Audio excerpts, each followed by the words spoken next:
नमस्कार, मी मयांक भागवत. सोनं सापडणारं मराठी गाव या विशेष कार्यक्रमात आपलं स्वागत.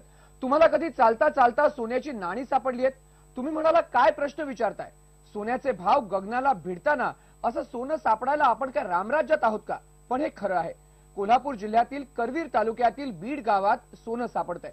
चला तर मग नक्की काय आहे हा प्रकार जाणून घेऊया आमचे वरिष्ठ सहसंपादक सुरेश ठमके यांच्यासोबत. मात्र त्याआधी गावाच्या वैभवशाली इतिहासावर एक नजर टाकूया. कहा राजा भोज आणि कहा गंगू तेली ही म्हण आपण सातत्यानं आजपर्यंत ऐकत आलो आहोत.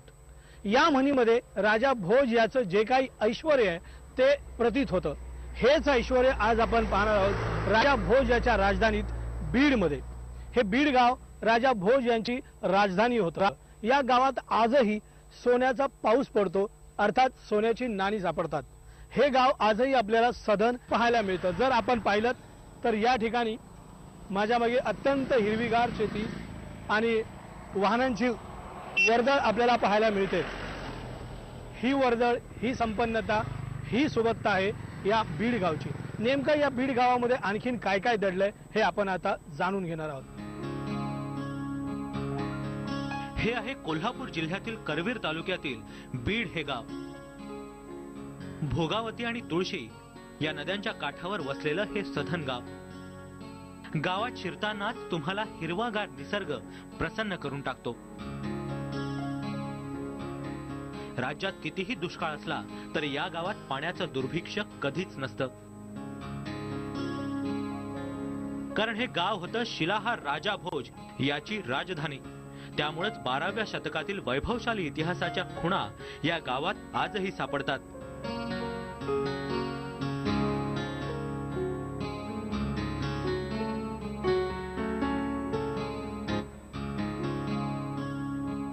गावातील महादेवाचं मंदिर हा त्याचा एक पुरावाच. साधारण 11व्या ते 12व्या शतकातलं या मंदिराचं बांधकाम यादवकालीन मानलं जातं.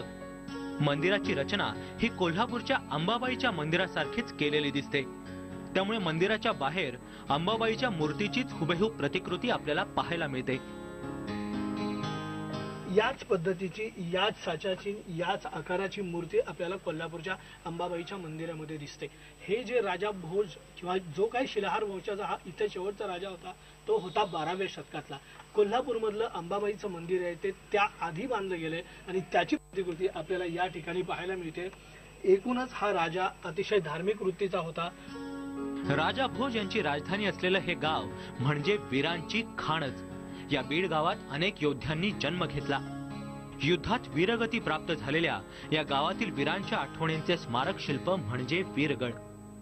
या गावातील काही घरांच्या बाहेर नव्हे तर जवळपास सर्वच ठिकाणी आपल्याला वीरगड पाहायला मिळते.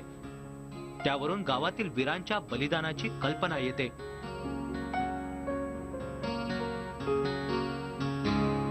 आपण आहोत कोल्हापूर जिल्ह्यातल्या करवीर तालुक्यातील बीड गावामध्ये.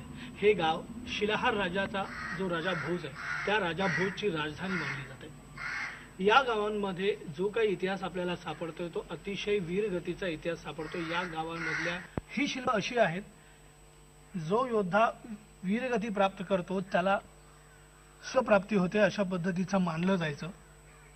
पूर्वीच्या काळामध्ये जेव्हा कुठल्याही पद्धतीचे फोटो किंवा जेव्हा व्हिडिओज हे नव्हते उपलब्ध, तेव्हा अशा पद्धतीच्या शिल्पकलेच्या माध्यमातून तेव्हाच्या काही वीर पुरुष असतील त्यांच्या आठवणी जागवल्या जातात. या ठिकाणी जर आपण पाहत असेल तर आपल्याला खाली, या ठिकाणी सगळ्यात खाली हे जे 3 टप्प्यामध्ये दिसतंय याला, या संपूर्ण पाषाणाला वीरगड असं म्हणतात. या ठिकाणी आपल्याला 2 युद्ध करताना दिसत आहेत. या युद्धात जो कोणी योद्धा मारला जाईल त्याला या ठिकाणी रंभा, अप्सरा, ज्या की त्यांना वरती स्वर्ग सुख प्राप्त होईल अशा पद्धतीची संकल्पना आहे. एकूणच युद्ध करणं हे अतिशय जिकिरीचं काम, अतिशय ज्याला आपण जिद्दीचं आणि जोखमीचं काम होतं. आणि या ठिकाणी जो कोणी योद्धा वीरगतीला प्राप्त होतो त्याला नक्कीच स्वर्गसुख प्राप्त होतं अशा पद्धतीची एक प्रकारची आख्यायिका आहे. या ठिकाणी जर आपण पाहिलं तर या बीडमध्ये एक संपूर्ण आपल्याला वीरगळ दिसते. खूप मोठ्या वीरगळ दिसतात. या ठिकाणी 20 ते 25 आपल्याला या अशा पद्धतीच्या वीरगळ दिसतात. एकूणच हे गाव म्हणजे योद्ध्यांचं गाव होतं हे यावरून स्पष्ट होत आहे. महादेवाच्या या मंदिराचं आणखी एक वैशिष्ट्य म्हणजे एकाच ठिकाणी असलेली 108 शिवलिंग किंवा शंकराच्या पिंडी. या प्रकारे एकाच ठिकाणी जपमाळेप्रमाणे असणाऱ्या या पिंडी म्हणजे बीड हे दक्षिण काशी असल्याचा दावा केला जातो. तर मंदिरात आपल्याला पाहायला मिळते ती एक वेगळी वीरगळ. या वीरगळी म्हणजे दोन स्त्रिया लढाई करताना दिसतात. त्यातील एक स्त्री ही वीरगतीला प्राप्त झाल्याचं दिसतं. पण यावरून हे सिद्ध होतं की 12व्या शतकातही स्त्रिया लढाई करत होत्या. एकूणच बीड गावाला असलेली परंपरा आणि लढवय्या वारसा यावरून दिसून येतो. कॅमेरामन संदीप पाटीलसह सुरेश ठमके, मी मराठी न्यूज, बीड. तर तुम्ही या गावाचा वैभवशाली इतिहास तर पाहिलात, मात्र हे गाव जे आहे ते सोन्यासाठी प्रसिद्ध आहे, कारण या ठिकाणी सोन्याची नाणी मिळतात. का ते आम्ही तुम्हाला दाखवणार आहोत एका छोट्याशा ब्रेक नंतर. तुम्ही पाहत रहा मी मराठी न्यूज.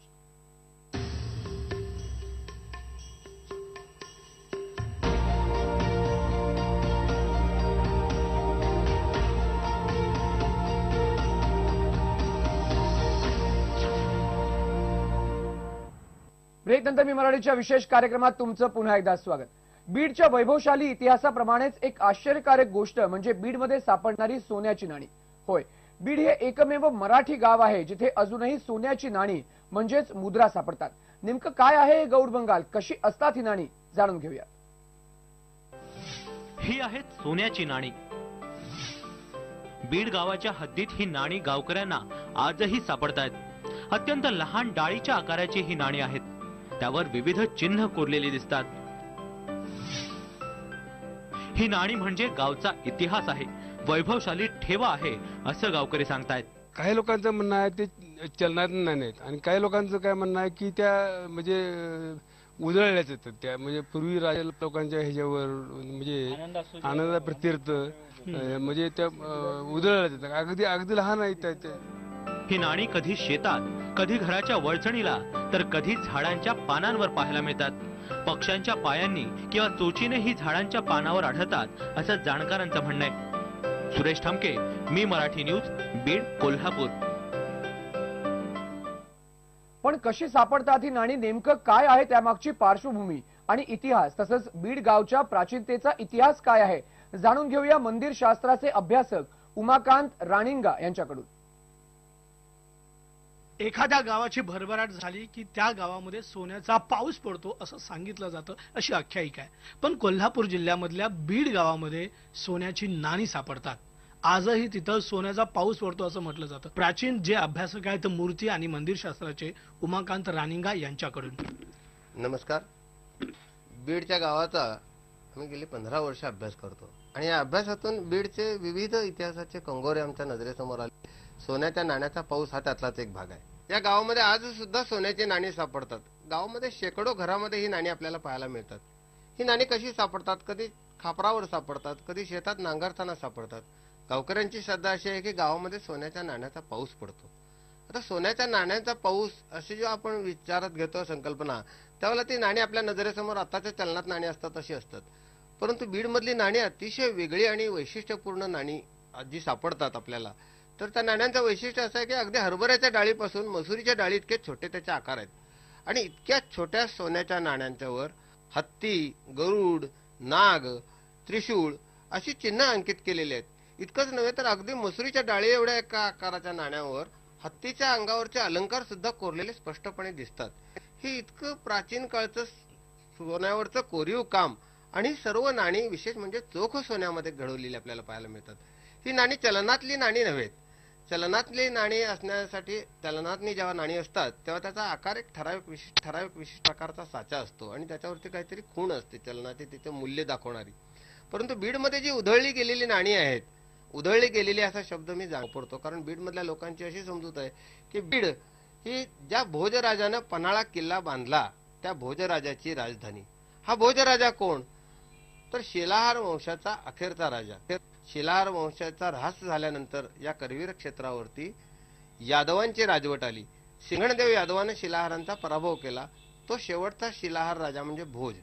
या भोज राजाचं साम्राज्य इतकं समृद्धीला आलेलं होतं की त्या काळामध्ये राजाची स्वारी निघाली की रस्त्यावरती सुवर्ण मुद्रा उधळल्या जायच्या आणि या सुवर्ण मुद्रा जमिनीमध्ये गाडल्या गेल्या आणि त्या काही कारणामुळे वर येतात आणि अजून सुद्धा सापडतात. पण त्या फक्त बीड मध्येच का आपल्याला सापडतात? निश्चितपणे बीड मध्ये ते सापडतात असं जेव्हा आपण म्हणतो तेव्हा बीडचा आज ग्रामपंचायतीची हद्द दाखवणारा नकाशा आहे, तेवढंच बीडचा पसारा किंवा तेवढा बीडचा परिसर नाही. तर महे हे गाव आणि मह्या गावाचा जो भैरव आहे, टेकडीवरचा भैरव, या भैरवाचं तोंड दक्षिण दिशेला आहे आणि बीडच्या दक्षिणेला सातेरी नावाची एक टेकडी आहे, त्या टेकडीवरच्या देवीचं तोंड आहे ते उत्तर दिशेला आहे. या दोन टेकड्यांच्या मधला संपूर्ण परिसर म्हणजे बीड, भैरेश्वर, आरे, महे, गणेशवाडी ही सर्व गावं म्हणजे पूर्वीचा तो बीडचा भोजराजाच्या राजधानीचा परिसर. या सर्व गावामध्ये प्राचीन इमारतींचे अवशेष अगदी मोठ्या प्रमाणावर विखुरले आहेत. आज जर आपण बीडला गेलो तर रस्त्यावर अक्षरशः रस्त्यावरती प्राचीन इमारतींचे अवशेष, कोरीव खांब रस्त्यावर पडलेले आपल्याला पाहायला मिळतात. बीडच्या नदीच्या काठावरती तुळशी आणि भोगावतीचा संगम म्हणजे बीडचा नदीकाठ, या नदीच्या काठावरती अनेक प्राचीन इमारतींचे अवशेष, अनेक वीरगळ. बीडचा केवळ सुवर्ण नाण्यांचाच महत्वाचा भाग नाही तर बीडमध्ये वीरगळ किंवा स्मारकशिळा, वीरांची स्मारकशिळा अशा प्रकारचे. वीरगळ म्हणजे नक्की काय? वीरगळ ही संकल्पना अशी आहे की युद्धामध्ये किंवा गावाचं रक्षण करताना मृत्यू पावलेल्या एखाद्या वीराचं स्मारक शिळेमध्ये कोरलेलं असतं. बीडमध्ये असंख्य प्रकारचे वीरगळ आपल्याला पाहायला मिळतात. एखादा वीरगळ एखाद्या गावामध्ये असणं म्हणजे त्या गावाच्या इतिहासाचा तो पुरावा मानला जातो. पण बीड हे गाव असं आहे की त्या संपूर्ण बीडच्या परिसरामध्ये शेकडोच्या संख्येनं वेगवेगळ्या प्रकारचे वीरगळ आढळतात. या वीरगळांचा अभ्यास करत असताना इतिहासाचे अभ्यासक काय बघतात तर हा कोणत्या काळातला आहे, कोणत्या राजाचा आहे, त्या काळामधले वेशभूषा कशी होती, त्या काळामध्ये केशभूषा कशी होती, त्या काळामध्ये शस्त्र कोणती वापरली जात होती, या सर्वाच्या ऐतिहासिक नोंदी या वीरगळावरती कोरलेल्या असतात. इतकंच नव्हे तर काही वीरगळांवर मजकूर कोरलेला असतो. त्या मजकुरातून त्या राजाचं नाव, ते जे युद्धाचं स्मारक आहे ते युद्ध कोणत्या साली झालं असं संपूर्ण मजकूर कोरलेला असतो. अशा तऱ्हेने वीरगळ हा इतिहासाचा एक अत्यंत महत्वाचा साक्षीदार मानला जातो आणि असे वीरगळ या बीड या परिसरामध्ये अत्यंत मोठ्या संख्येनं आपल्याला गावभर विखुरलेले पाहायला मिळतात. याचा अर्थ असा की बीड या ठिकाणी कोण्या एकेकाळी अनेक पराक्रमी वीरांनी आपल्या प्राणांची आहुती दिलेली आहे आणि त्याची त्या स्मारक शिल्पांचं इतकं वैविध्य या ठिकाणी पाहायला मिळतं की बीड हे ऐतिहासिक प्राचीन महत्वाचं स्थान एकेकाळी होतं हे सिद्ध करणारा तो एक पुरावा आहे. तुम्ही पाहिलं कशा प्रकारे जे आहे ते सोन्याची नाणी म्हणजे सुवर्ण मुद्रा मिळतात. एकमेव असं गाव आहे मराठी गाव ज्या ठिकाणी सुवर्ण मुद्रा मिळतात. मात्र 3 राजवटींचा मिलाफ इथे पाहायला मिळतो. ब्रेक नंतर काय नक्की प्रकरण आहे तुम्हाला दाखवणार आहोत. कुठेही जाऊ नका, पाहत रहा मी मराठी न्यूज.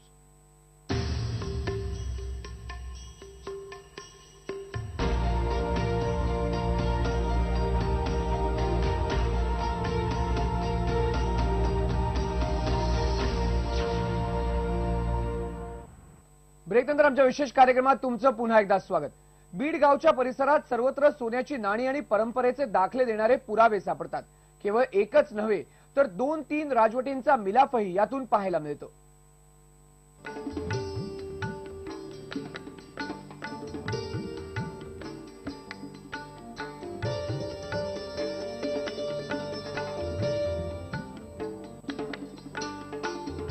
बीडमध्ये अनेक मंदिरं आपल्याला पाहायला मिळतात. त्यातीलच हे एक आहे ज्योतिबाचं मंदिर. या मंदिरातील मूर्तीचं काम अत्यंत सुबक दिसतं. या मंदिराच्या गाभाऱ्याबाहेर सतीची वीरगळ आहे तर व्हरांड्यात आपल्याला एक शिलालेख सापडतो. हा शिलालेख उर्दू भाषेत असून त्यावर या अल्लाह असंही लिहिलेलं आढळतं. त्यामुळे मुघलांच्या राजवटीचे हे अवशेष असावेत असं मानलं जातं. तर राजाराम वरुटे यांच्या शेतातही शिलालेख सापडला असून तो हळे कन्नड भाषेत आहे. हे अवशेष अगदी कुठेही सापडत असल्याचं गावकरी सांगतात. याचा अभ्यास देगलूरकर जे डेक्कन इन्स्टिट्यूटचे आहेत कुलपती डेक्कन तिथं आलेलं आहे. त्यांनी सांगितले की हा हळे कन्नड आहे. त्याचा अजून वाचन म्हणजे अजून चालू आहे ते. मग इथं या शेतामध्ये नांगरी वगैरे मारताना सापडलेले आहे. अजून किती असतील गावात याचा अजून अंदाज नाही. भरपूर तरी वीरगळ आतापर्यंत मोजण्यात 200-250च्या दरम्यान आहेत. पण अजून किती सापडतील अजून अंदाज नाही. घराचा वगैरे पाया काढताना सापडतात सगळे. कुठे तुम्हाला आतापर्यंत शिलालेख हा जो सापडलाय तो साधारण कितव्या शतकातला असा अंदाज आहे? अंदाजे त्यांनी त्यांच्या सांगण्यावरून 11व्या शतकात नाही. पण आपले जे महादेव मंदिर आहे ती रचना जी आहे ती यादवकालीन आहे असं त्यांचं म्हणणं आहे. वरुटे यांच्या शेतातही वीरगळ सापडते तर गावात सतीची स्मारके आणि वीरगळी आढळतात. याचाही गावकऱ्यांना अभिमान आहे. तर शेजारच्या बहिरेश्वर गावात असलेलं विष्णूचं भोजकालीन मंदिरही अतिशय सुंदर आहे. तलावाच्या मध्यभागी असलेल्या या मंदिरात आजही भाविकांची गर्दी होते. राजा भोज याची बीड या परिसरात जी राजधानी होती, या परिसरामध्ये स्थापत्य कलेचे विविध नमुने आपण पाहतो आहोत. अत्यंत सुबक आणि देखण्या मूर्ती आपण इथे पाहतो आहोत. त्यात खूप चांगल्या पद्धतीचे स्थापत्य कलेचे नमुने पाहतोय. आता जर आपण पाहिलं तर एका तलावाच्या मध्यभागी हे आपल्याला मंदिर दिसतंय आणि या मंदिरामध्ये आताच आपण जी पाहिली आहेत अगदी जे विष्णूचे 10 अवतार आहेत, पहिल्या अवतारापासून ते अगदी शेवटच्या कलंकी अवतारापर्यंतच्या सगळ्या मूर्ती आपल्याला रेखीवप्रमाणे त्या याच्यावरती अतिशय चांगल्या पद्धतीने सुबक रीतीने मांडलेल्या आपल्याला त्या पाहायला मिळतात आणि खूप चांगल्या पद्धतीचं असं हे मंदिर आहे. बीडच्या शेजारील गावांमध्येही भोज राजाच्या राजधानीचे आणि तत्कालीन वास्तूंचे अवशेष आजही सापडतात. या गावकऱ्यांना त्याचा सार्थ अभिमान वाटतो. सुरेश ठामके, मी मराठी न्यूज, बीड, कोल्हापूर. तर बीड गावच्या सोन्याच्या नाण्यांविषयी आणि ऐतिहासिक वारसाबाबत गावकऱ्यांशी बातचीत केली आहे आमचे वरिष्ठ सहसंपादक सुरेश ठमके यांनी. राजा भोज यांच्या राजधानीचा ऐतिहासिक वारसा असलेल्या बीडमध्ये आपण इथं आहोत. या ठिकाणी काही गावकरी आपल्यासोबत आहेत. नेमकं या इथल्या गावाचं काय वैशिष्ट्य आहे हे आता आपण त्यांच्याकडून जाणून घेऊया. विक्रमादित्य राजाची राजधानी, यानंतर शिलाहार आणि भोज 3 राजे होऊन गेले. कुठे कुठे सापडतात तुम्हाला त्या? बीडच्या पूर्ण परिसरात कुठेही सापडतात. ते लहान हरभरे डाळी असतात, ओम असते, असे निरनिराळ्या प्रकारचे त्याच्यावर चित्र असतात. त्या कशासाठी वापरल्या जातात? कशासाठी वापरला जायचं? मुद्रा म्हणून वापरल्या जायचे. बरं, सुवर्ण मुद्रा म्हणून सुवर्ण मुद्रा वापरल्या जायचे. सांगतो. बरं, सांगा. काही लोकांचं म्हणणं आहे ते चलनात नाहीत आणि काही लोकांचं काय म्हणणं आहे की त्या म्हणजे उजळल्याच येतात. त्या म्हणजे पूर्वी राजा लोकांच्या ह्याच्यावर म्हणजे आनंदा प्रतीर्थ म्हणजे त्या उजळल्याच येतात. अगदी लहान आहेत. तुम्ही सांगा नेमकं याच्याबद्दल काय आपल्याला सांगता येईल? याच्या संदर्भात इतकं सांगता येईल की ह्या वयस्कर माणसांच्याकडून ही जो ठेवा आहे, हा आमच्या गावचा जो ठेवा आहे, पौराणिक ठेवा आहे राजा भोजराजापासूनची आतापर्यंतचा, तर ह्या भौगोलिक परिस्थितीमध्ये गावाला सर्व बाजूनं पाणी आहे किंवा गाव आमचं सुखसंपन्न आहे आणि ह्या गावामध्ये जे ऐतिहासिक ही ठेवण आहे, विरगळ असतील किंवा ह्या मुद्रा असतील, तर ह्या मुद्रामधून आम्हाला खरोखर यातून एक नवीन इतिहास एक आम्हाला पाठीमागचा आणि आमची पार्श्वभूमी गावची कळती. आणि ह्या बाबतीत एवढेच मी म्हणू शकतो इथं की आमच्या गावामध्ये हे जे सापडतं हे इतर भागात कोणत्याही भागात सापडत नाही. जिथं भोजराजाची राजधानी आहे त्या राजधानीत हे सापडतं. 3-4 किलोमीटर गाव आहेत पण तिथं कुठं काय गावत नाही. इथं नदीच्या येत मला वाटतं 1/2 किलोमीटरवर गाव आहे पलीकडे, तरी सुद्धा तिकडे गावत नाही. इकडे पलीकडे आरे म्हणून गाव आहे, तिकडे पण गावत नाही. फक्त आमच्या बीडमध्ये फक्त बीडमध्ये मिळते. बाकी फक्त कुठं काय बीडमध्येच हा, मिळतात होय, होय, सुवर्ण होय. मुद्रा. आतापर्यंत किती मिळाले असतील? तरी भरपूर हजारो बरे प्रत्येक घरात बऱ्यापैकी आहेत. तिच्या टक्कर वर्षात 30-40 लोकांना कमीत कमी होय, आणि दरवर्षी सापडतात. किती वर्षापासून हे आहे सुरू? होय, एवढं म्हणजे पूर्वी राजापासून सुरूच आहे ना हे. बरं, काय काय असतं? चित्र काय असतात त्याच्यावर? त्यावर नागाची फणी, पिंड, त्रिशूल, तर तुम्ही पाहत होतात सोनं सापडणारा एक मराठी गाव. मी मराठीच्या विशेष कार्यक्रमात वेळ झालेली आहे इथेच थांबण्याची. तुम्ही पाहत रहा मी मराठी न्यूज.